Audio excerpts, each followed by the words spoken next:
naza empoisonné, ça que naza empoisonné. Donc pour na bandeko bandeko benga bandeko koma ba constataki déjà que mon état de santé n'était pas bon.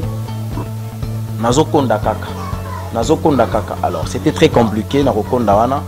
Ba douleur e bandara so na fandi au sentir le comme otoka. Les autres toki après les bandits sur salo kezo kangama. Nando kangama après le moto. Moni moto akwe simbongo wa bate pasa ko ici hein. Mais moto a loko tinde ba kina loko tembongo awa. Na yebite na zwango wapi. Mais sensation, ma mauvaise sensation à niveau à libumunanga et bandit après cachot. Donc après mon arrestation, il a remis ressenti ba douleur. Moi bandeko bochelinga poisson. Non pour faire parce que éternel Dieu qui m'avait donné le mandat et la mission, c'est lui qui détient la vie. Donc, bino rocha poison, mais pemango pro elongwa. Et ça na poison na binoté. Et ça dépendre la moto à simbi pema. Pour pemango tango olongola, c'est que a ozo molimo nanga okenango quelque part. Parce que yé loko la mission est comme na soukate po non la six mission te. Non pour faté. Et puis ma commune en Zambéza kolobaki. Beaucoup lié à poison pour faté. Par rapport il y a échographie.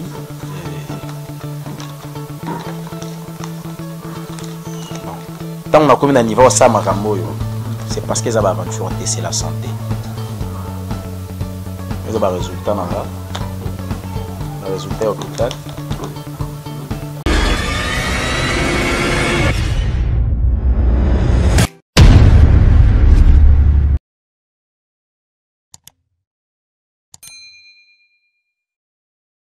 Bino Balandi à Télé Zaïre officiel. Merci pour boza kolanda biso et puis boza ko commenter ba émission tozai ko saela bino. Na cadre magazine biso Maranatha ndenge kaka tozaka na invité na biso Eprévi Elonga évangéliste. Lelo tolingaki to se déplacer pour tolanda eti na ndako pambate santé et déranger moi muke. Alors que bana nzambe bazai na posa na ye pe basango etamboli ya ndenge na ndenge ebele bat baza koloba loba mais lelo biso toye pour que toyeba ndenge nini Elonga azali eloko nini za kosala ke tokutana ete na bale ya tournage topusa na pembeni na ye totuna ye mituna. Merci mingi na bino bato bozali ko soutenir biso bisika nyonso bozali bandeko na ngai topesi bino mbote yango to profiter journée à lelo parce qu'à partir ya lobby tozokota la confinement total pendant 4 jours to vanda na wandako. Donc yango to profiter lelo to misali violence penza poto ya na ndako ya Eprévi Elonga. Yango bomoni cadre échanger oyo to tourner na bino émission magazine na bino Maranatha. Donc to yé kotala ye pour que to solola na ye par rapport ya ba rumeur oyo to yoki makambo ebele to yoki aza évangéliste oyo akosaka musala ya koteya soki likambo ekomeli ye esengeli biso na bino to meka koyeba kozala au parfum ya nyonso eza koleka. Bonjour papa Elonga. Bonjour papa Oxy. Je m'excuse. Toza na kati ya ndako toza na kati ya epa ya papa Elonga. Papa Elonga likambo nini yango lisusu? En fait, il y a grave exaté, sauf que santé est donc ici moi mouké. Et nous autres pensa eza bienté. Et bah tout le monde quand on peut coronavirus, mais eza coronavirus parce que nous avons le sang de Jésus et puis nous avons le nom de Jésus. Donc ce qui concerne le coronavirus, nous devons attaquer dans côté. Sauf que nous autres pensa beli, nous monique na koki côté les matés, koyati place auto kutana pour nos salles émission. Mais le roi Libota Nanzambi Bazana pour ça qu'on a quand même quelques éclaircissements par rapport à la réalité. Et puis maloba onko la pesibiso loko les alinanu toloba ki tokotika koloba maloba Nzambe mukolo to komana donc jusqu'au dernier goutte du sang. Mais le quoi moi pe mango ya koloba mukezali ndetolobi to bengana to kutana awa ipana ngai pour non meka koloba ne fisque quelque chose pour na Libota Nanzambe quand même bazala éclairé. Papa Elonga to le pai to zonge pai batu oyo bazali kolanda biso bandeko ebele bazali ko se déranger bazo se déranger pour la santé na yo depuis obima kasho batu bakoma komituna eloko nini ekomela yo na ba commentaire kuna émission mususu ekomaka kobela bela papa Elonga likambo nini? Non, on a empoisonné, ça que nous empoisonné donc pour bandeko benga bandeko koma ba constater qui déjà que mon état de santé n'était pas bon mais tellement que nazoa kina nous ba na s'examiner qui penzate pour na royer ba si réellement si qu'est-ce qui ne va pas na santé bon l'examen liboso na sala rata on a utaye na kasho et daki ngana comprendre que na une infection malaria tout consort bon. J'ai été traité mais Dieu aidant et ça dit que na kanisa ke aussi là mais ba douleur na libumu ba douleur et bandara so na fandi au sentir au libumu comme otoka les autres toki après les bandits sur ça le réseau kangama nando kangama après le moto alors c'était très compliqué très bizarre et tellement que 8 mois temps na monsieur madame nabi non ma santé n'est pas bonne ça dit que na fandi si famille na bisi bango je comprends pas ceux qui ont malade à libumu na royo kapé bien parce que na meli bakisi nazokonda kaka alors c'était très compliqué na rokonda wana nde balobi nanga non et vous allez hémorroïde na zuba kisi ya bokoko hémorroïde na bandi komela na silisi et la santé bandeka ko s'empirer par rapport à rokonda na ngai donc ndena ko décider na bi non si tel est le cas je dois bouger quand même que neuroluka batoyo ba yeba ka soki muzana poison ba sala ba test à poison et ensuite pour notre guérison ndena ke kutana ndeko moko nzamba sali saraye et apesa mayele wana ya koyeba ko traiter bandeko babela ka poison pe ko sala test tant monani to bandika ko sola et singa misu nzo ke ko empoisonné c'est misu nanga na ndengeni abikota lora bo empoisonné il a fallu tout ça la test tout ça les tests en poison ça dit que nous avons empoisonné donc papa Elonga excusez makambo na nyonso zoloba parce que epesinga somo oyebaki yango précisément quand que nous avons empoisonné le lot tozo kende une semaine hein, dans tout ce temps nous avons déjà empoisonné dans autres soki poison ezalaki déjà dans autres papa Elonga okoki tokoloba ozu yango après kasho avant kasho na to na kata kasho non après avant to na kati na oyeba te place ni na zweli yango moni muto akwe simbongo oyeba te place akwe ici hein mais muto aloko tinda ba kina loko tembongo awa na yebite na zwango wapi mais sensation ma mauvaise sensation na niveau ya libumunanga et bandi après kasho donc après mon arrestation il a remis ressentir ba douleur moi je croyais que ba douleur oyo ezali ndenge na wuti na liyo moko ezali propre ezali bien te c'est sûr ezali yango je me suis examiné l'examen makila pour noter la microbe c'est ça mais examen à poison ça l'a été mais papa Elonga yo siko eloko nini tokoloba ozana ba problème na bato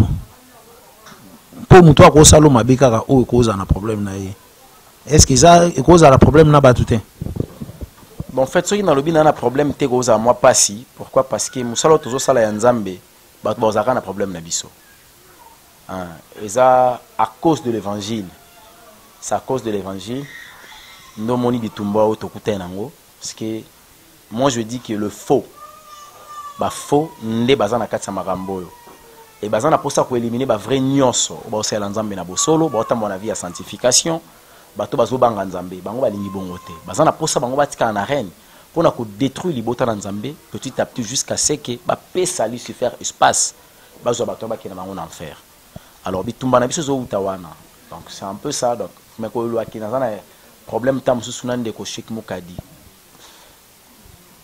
nazara bitumba na ba sataniste bato balingi nzambe te donc c'est un peu ça papa Elonga soki libumango ndenge ezako eyosala opasi yaki après arrestation na yo mais okoki koyebisa biso nanu arrestation yango obeta biso na lisolo ndenge ni bayaki kokanga yo ba séjour non na prison na kati ya cachot ezalaki ndenge nini po tokoki koyeba pe na kati wana soki poison pe eglisaki wana. En fait, d'une manière brusque, nous avons un mandat d'amener ni mandat de comparaison. Bon, on a bien un mandat d'arrêt. Et la police s'est présentée qui était parce qu'elle a contenu civil avec 2 armes. Même un IP crime. Dans 24. C'est là où on a eu un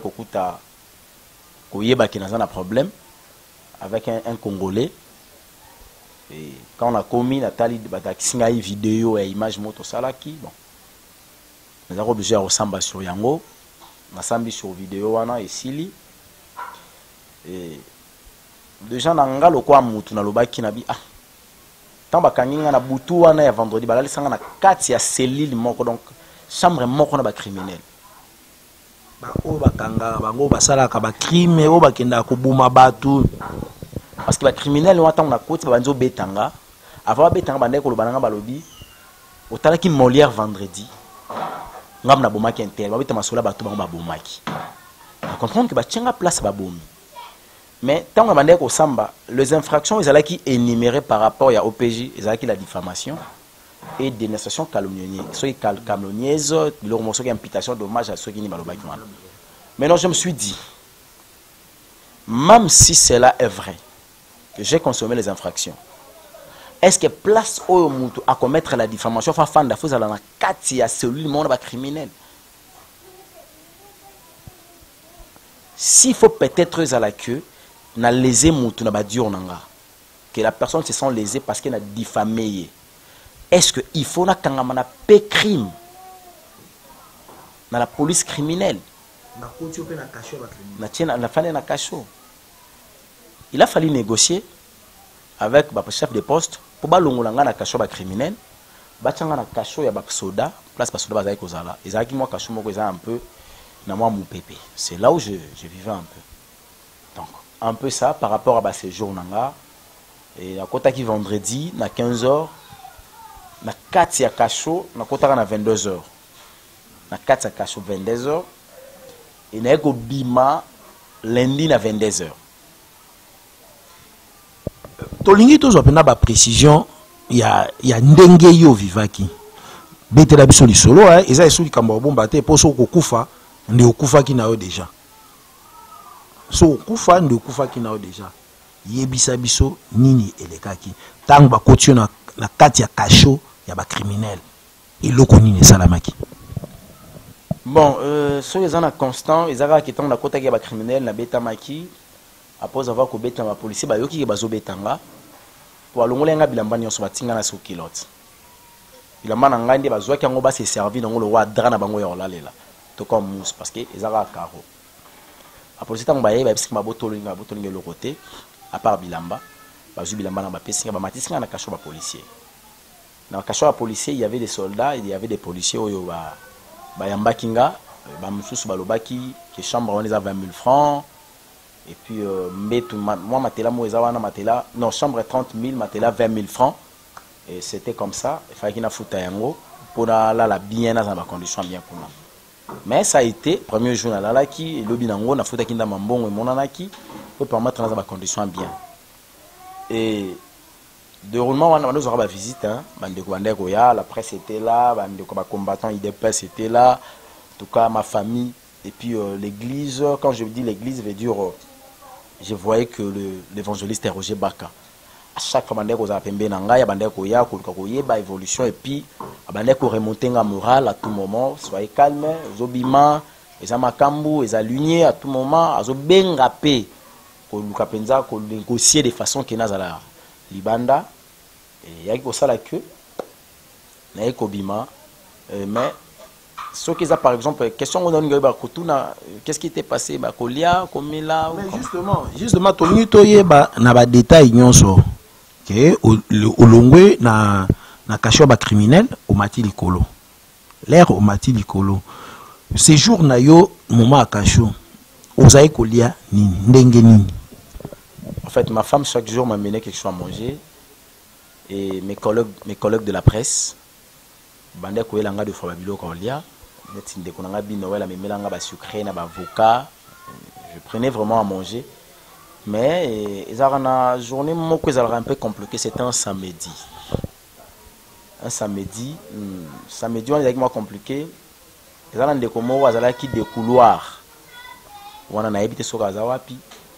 Il s'est fait que le gars, il y a un maï. Vers 15h, 16h, à 16h, il y a un maï.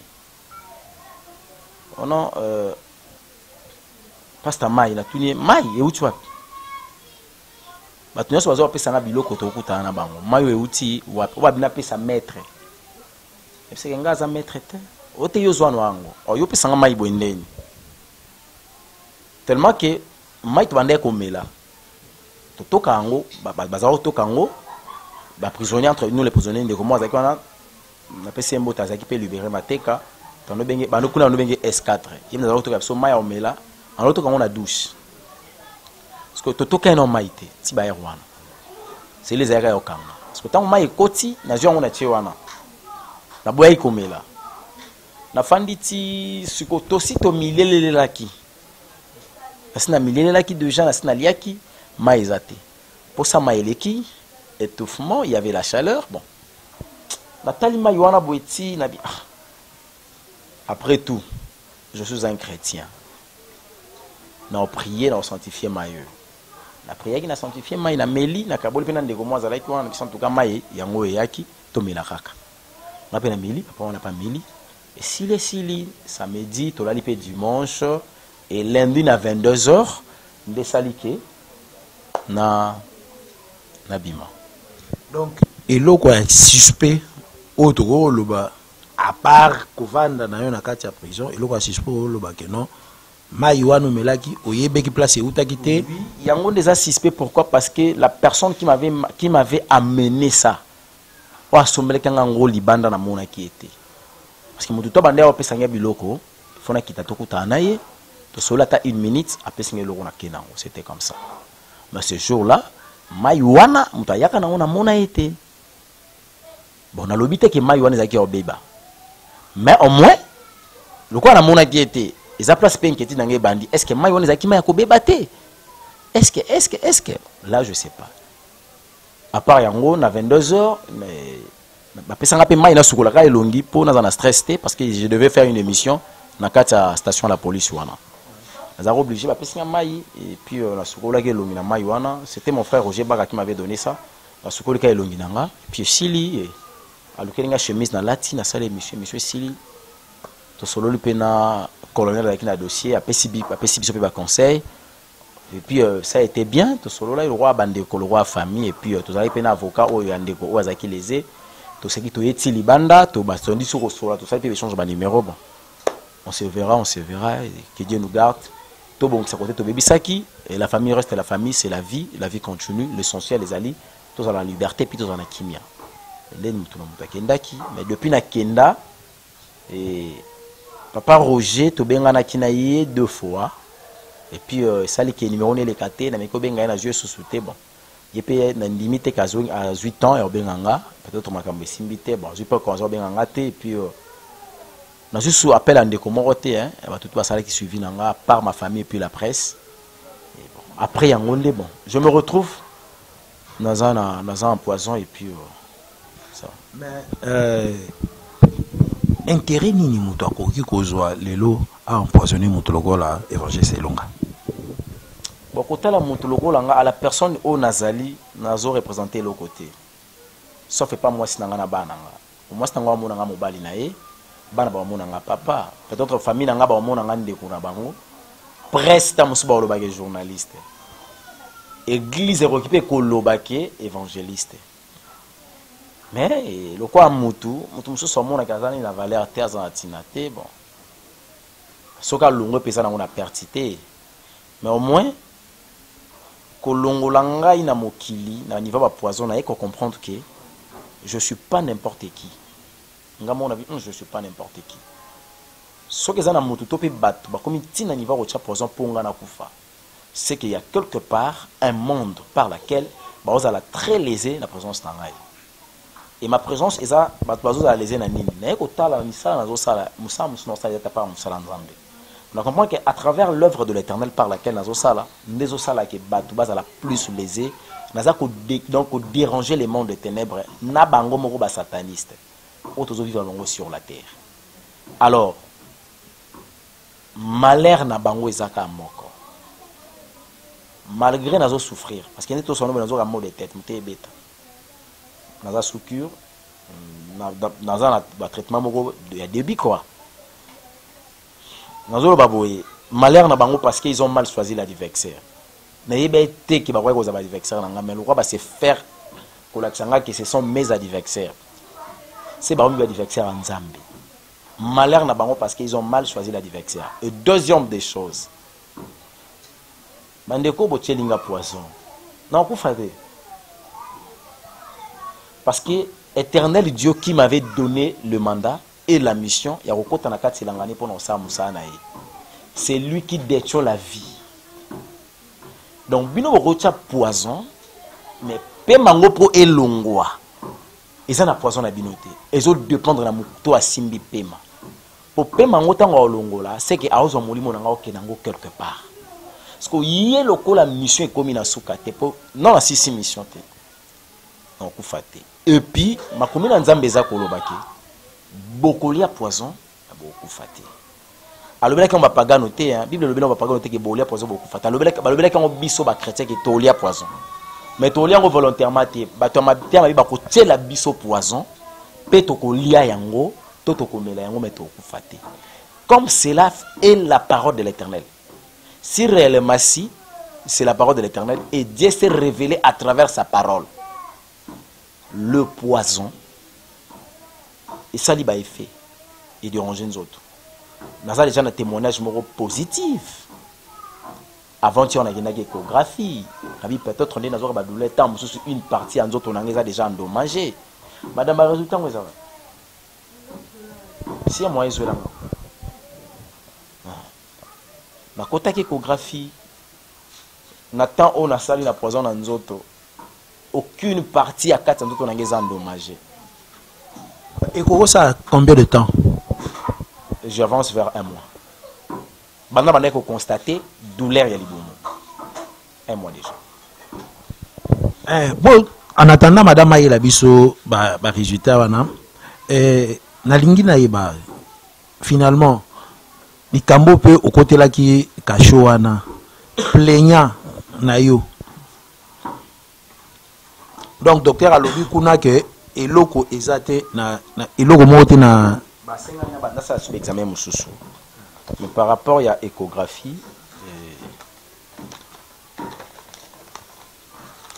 bon tant on a comme un niveau ça makambo yo c'est parce que ça va aventure c'est la santé mais ça va résultat nanga le résultat à l'hôpital. Pas beau filmer au mingité pour bando qui baké luka ba docteur mais papa il a sous tout robot ça là ebo comment robanga pour ba comment appelle l'hôpital na bango mais papa elonga donc soki ezalaki nango ke bakangi yo te soki ezalaki nango bakangaki yo te peut-être nde lelo pe ozana na poison te yango ozana kati ba supposition hein oui mais siko to ni to yeba dossier o bakangela ki yo mutu a se plaigner qui na dossier na weza nani ah en fait na linga penza ko tanga kombo sur ba tuna émission té parce que et cause à propreté bon babelonga lingane otanga kombo ba tuna émission té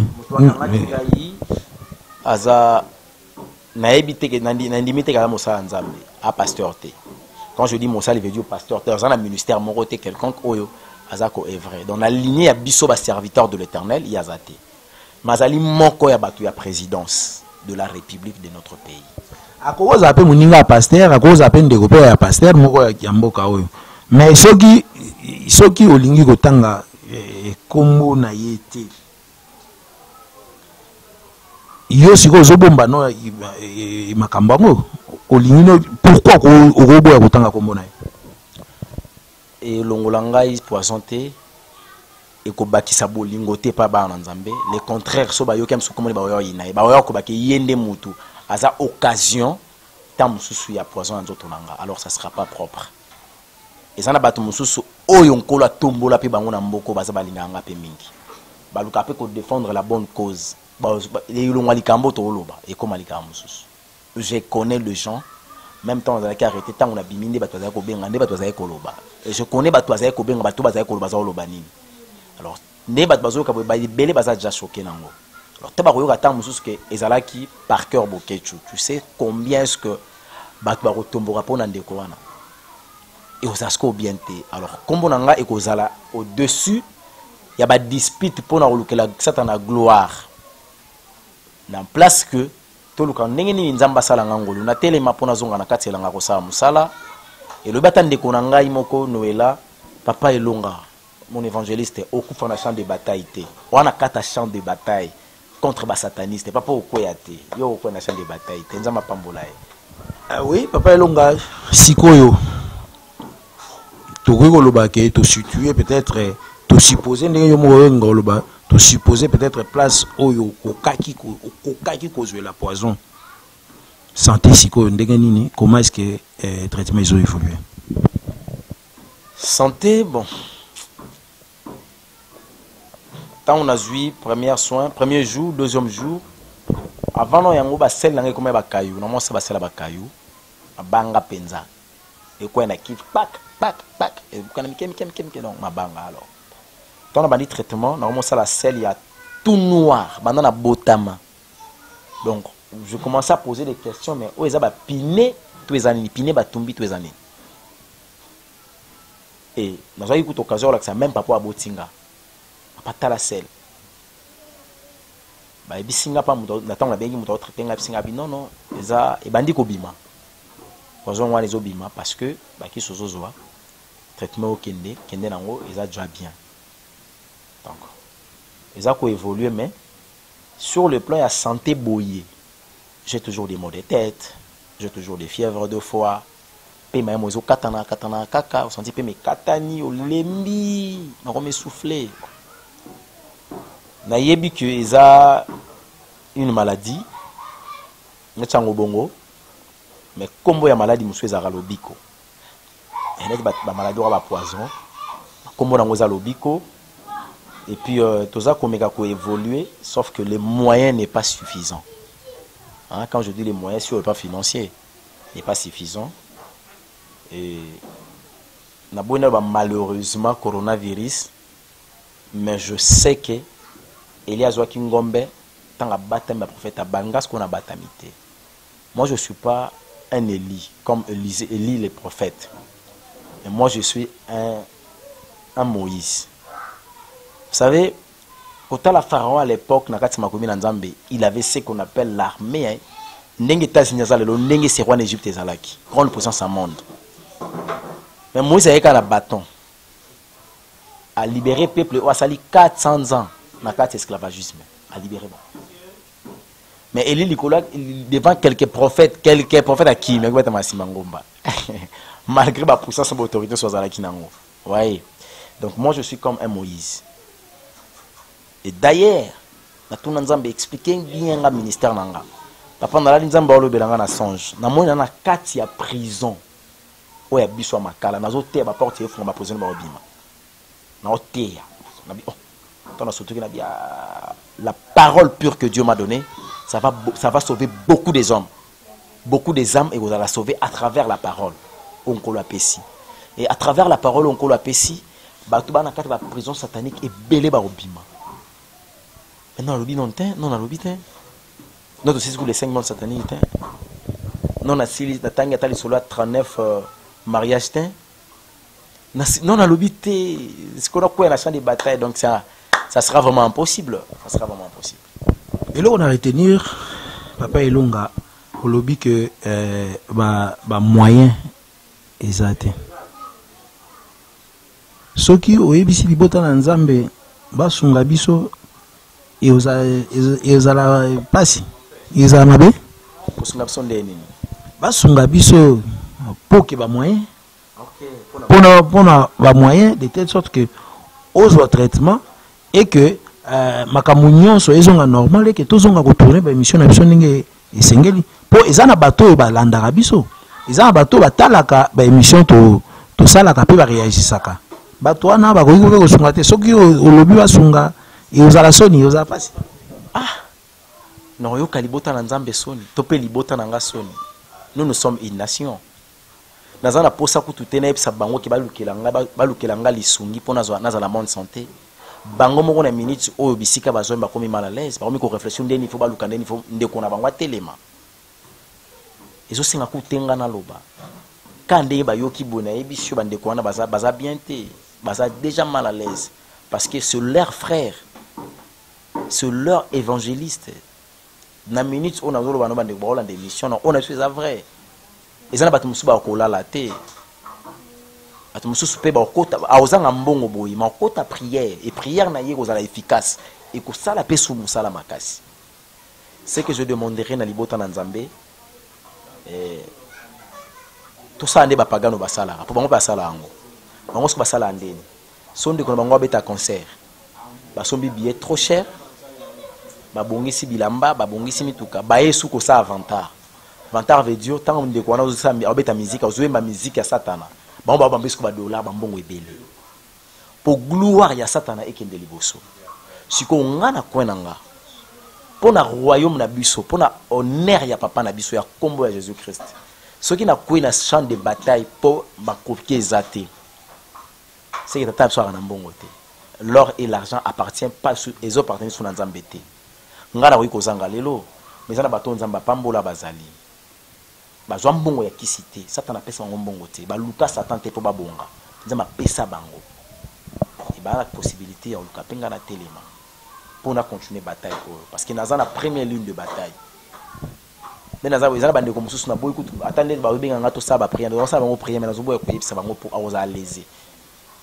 ozomona mais na yebi que le lo bango no so ba quand même informé ceux qui soutient spirituel et koya à travers la prière sincère en tout cas au salanga bien ceux qui bandeko ba benga po yebisa nga en tout cas papa nzamba zali ko remonter ne fisque moral parce que je me sens trop isolé et au salanga bien ceux qui pesana muto ayebi pe kisimoro bonnet ndeko nanga moko bonzamba pambola ye azana Paris yabaki kutazo zela kaka aluka 3 boka mbongo na est na niveau Bukavu batinda kisi ya pona mela voilà on a déjà libota na nzambe nkola pambola bino ceux qui mutabi te nga nazana moi 1000 francs na ngai nazana 1 euro na nga papa elonga en tout cas photo tindela ye pour permettre ya zo kisi na temps o ya zu ya repos basomba tamili kamela atamiel banango indira gandu na tuberger queen bala mela bango ata loso na ba quarantaine to komo koma nango déjà ana mboka na bisope et puis na futa pe sous ndeko wana zo traitenga pour akende su koluka bakisi je ne manquerai jamais ya koloba merci na bango et puis nzamba lola kozanga te ko pesa bango pa lobaki na ko pambola o ko pambola bino et na ko modire o ko modire bino makambo tozolo bawa ezali vraiment sérieux ezali masekité ya solo pasi ekoti par rapport ya état de santé ya ndeko na biso elonga bino baye bolandaka biso na 4 émission na biso Maranatha soki possibilité ezali soki moyen ezali to soutenir papa elonga na moment oyo ya pasi to soutenir ye pour que a reprendre santé na ye pour que azwa makasi a continuer kosala musala na nino tuna papa elonga soki lelo ba présenter te muto oyo apesa ki yo poison yeyo elo ni koloba donc senga se repentir et puis je vais prier pour lui ki nzamba sala et grâce alonga na ba bi poisa la ngolobi na bato mususu te pi aluka royaume de ciel déjà na kat nanga na sina limbisa ki po na yebi ke poison na yebo mangate na mona ngo escalier eza moko ya ba étage ya escalier ko yema tsanga quelque part tokomi na suka déjà émission Chic Mokadi aza ko signalenga déjà kuna que tokomo koma na suka bato balandi yo bato bayoki makambo bongo ba oyo bazali démoralisé na moment oyo eloko nini okoki koyebisa bango évangéliste elonga oyo balembi oyo bayoki mawa o baza découragé na makambo ya musala nzambe yo eloko nini okoloba na bango. On peut perdre la bataille mais non la guerre parce que la guerre continue. Na kufité mais na eu choc. Donc la guerre continue. Pour ça de façon que nazwaka qui sito tel et mato continue bitumba. Les mondes de ténèbres s'organisent du jour au jour, minute par minute, seconde par seconde, comment détruire le monde. Moi ndenge makambo maladi oyeti. Vraiment. Alors batumso so ba ko fungolaka Ézéchiel chapitre 12 20e verset ba comprendre makambo ni kola loba. Kola lobi na kasa makomina yeke ako frapper la ville le plus peuplée. Ne ba osala frapper. Au sanga pays le plus peuplé du monde, c'est la Chine. Azaki frappé, ça fait partie de la parole de l'Éternel. On a tout bien tant pour expliquer raison du coronavirus aux anini penza spirituellement pour qu'on l'aza koloba. Et les botons nzambe base à la calme. C'est vrai bah attends la base assemblée yo capacité ba yo capacité pour ndeko na bango foyi. Ozomona. Heureusement qu'il a profité et puis na yeko découvrir ngo avant que ça la mabébélé. Na place à kota plus na mawa, ba kota plus na profondeur à prière. Ba ça l'effort et rozana kata mozindo à prière, ba longo la distraction, ba comprendre que le monde est méchant et puis sur la terre, surtout chez nous ici au Congo, ils ont la bateau balinga ba sala nzamba soloté bazali. Naza victime ya ba faux pasteur, naza victime ya ba tout mabé, naza victime ba tout mabé parce que ba tout nyonso auto zo ki tant ko dénoncer, ngai naza na conviction que bango bazo faire partir na makambo oyo. Parce que balinga te ba dénoncer bango na tika na bon moy donc to bomaye pour muta ko dénoncer ça ozala te mais ils a perdre. Ils a perdre. Après les ana ba to ba dénoncer ko to ko leka. Ils a perdre, ils a chaîne mon besoin continuer. Mais avant de na leka, il faut que ça musala ya nzambe sur la terre aponaki. Na yebisa kuti madame nanga na bi bato ba biki pour na kufa te. So ezala ki na kokufa. Ah, bonga boka Kinshasa ngeni ngala. Pona ngalo bimela bato nyonso wana. Na ngalo yebisa plan nzambe senye zongi sanga na kuna. Bato wana fa batemba tatola ki basala mabe. Batubela devant le monde. Na ngalo bimela bango mais heureusement ki na kokufa te. Moyena la kabango ma mwana ezati mais sinon il faut que nous la motiver pour nous motiver pengai. Ceux qui sont motivés te bakot na passe batikinga puis et ça langa bien. Papa Elonga ba kota la biso ba to belé ba ko chaper ba commentaire na lingika pour ba commentaire ya ka na ba diverses façons hein na lingina tout na yo par rapport ya bato ba kota la ki azui ekoki bango ndengwana ibongi ke aputa dango za aventurier boye okoko lo bana bango ndi non mutu mabe soko sala mabe c'est que ça musana non senga bango ki baza la peka prudent pour le peko koma tourna ye mutaza surye le baza la moi prudent pour le peko za tourna et puis kola zolo baki na kola kela mabe na bato ba la kela no mabe donc ba za la pena la moi bokebi moke ya moto ba nga kola kisa musapi kola kisa longa musapi za mabete pe kolo mabe na ina mabe o ya salite za ngo mabete mais ba keba parce que tant ba oloba ba okoma les empreintes ma commune bango zo tikala lobby même devant Dieu nza mo kali sabango tant ma bokomela mosalanga a olobani. Donc, au risque qu'il ne fait parce que vous avez nos cartons critiqués, moutons zambatindi. Na quand même pas n'angaït. Nana moi TV, nana moi lipa, nana kit na refan nana yambibino, nana kit moi mbeto nana kola la pepongi. C'est que je vis déjà. Na mouké on kola opesanga. Maintenant, ndenge nazo vivre. Et là, on est poussé à l'hôtel pour créer une aventure devant le monde pour gagner. Donc, bah faux, n'abi que bon critiquer, c'est la démocratie de la pensée. Tout le monde est libre à kokanisa, à kokanisa, père kokoma kokoma, mais na mettre bango en garde de façon que bami batte la peau. On colle bien bon dire bato ba rola kela biso mabe et puis a robeni bato ba robeni biso. Soko liko bumisa nzamba obumisa. C'est un peu ça. Merci to komi na suka nazo mona ya msiko nazo s'agiter dika munini na ebité ya ucho ya ka siko mais a s'agiter pour na nini. Toujours ça l'émission na papa Elonga makambo azoloba. Ah ils sont très important pour na peuple ya Nzambe. Hein? Merci papa Elonga moi ni luba suka. Libota na Nzambe to banga masumu koleka coronavirus. To banga masumu koleka coronavirus et to banga Nzambe koleka corona ne koleka masumu parce que Nzambe ndaza au-dessus. La vie chrétienne c'est une vie, le moment est arrivé ba démon na ba occultiste bazo sangana ba la force ba koma mutu moko. Et nous les chrétiens nous devons se réunir to comme mutu moko ko tourner vers la croix de Jésus-Christ. Ko tourne à la parole, qu'est-ce qu'il dit la parole par rapport au temps, qu'est-ce que dit l'Apocalypse. Je vous demande la sanctification. Jean-Frère Nkola Pambolaye, le nom m'échappe. A combien le papa évangéliste Selonga, yebisa libota na nzambe la sanctification. Dieu m'avait dit depuis 2018 que l'ange par laquelle a ressonné trompette, asa kei, asa suna bangote. Azo a trompette. Et puis kolep ça qui est dans 15 ans, comptez 15 ans. C'est que si tu comme à 2030-35, ça sera la venue du maître. Voilà pourquoi le monde des ténèbres va sentir kilo et arriver à mettre le 5 monde satanique va commis à des bandades. Par exemple, boire camarade n'importe comment pour mouta kufarana kenali felo. Akutu na kata balo yenge liwezio keli felo.